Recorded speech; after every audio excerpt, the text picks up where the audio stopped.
Les Angolais devraient connaître une amélioration de leur niveau de vie. Le président João Lourenço a approuvé lundi 31 janvier 2022 une augmentation du salaire minimum national et l'ajustement des salaires de la fonction publique. Cette nouvelle mesure vise à accorder un plus grand pouvoir d'achat aux Angolais. La décision a été prise lors du Conseil des ministres tenu le même jour au palais présidentiel et conduit par le président João Lourenço. Cela est une manière pour le gouvernement de rassurer les travailleurs précaires et surtout d'apporter un peu plus à la ménagère angolaise et de pouvoir bien sûr doper le pouvoir d'achat.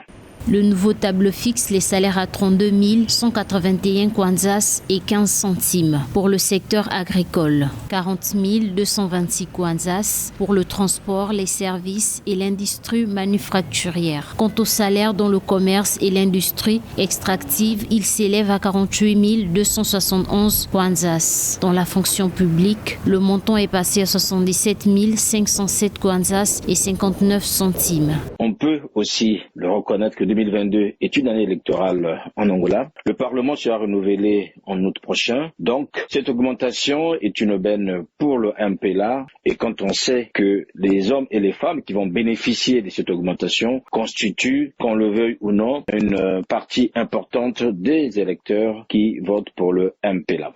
L'économie de l'Angola, qui repose entièrement sur les revenus pétroliers, connaît depuis 2016 une récession ayant entraîné une augmentation de sa dette qui est passée de 57,1% du PIB en 2015 à 120,3% en 2020 selon les estimations. La hausse des salaires vise donc à accorder une meilleure dignité salariale aux travailleurs et à résoudre les problèmes sociaux de la classe ouvrière.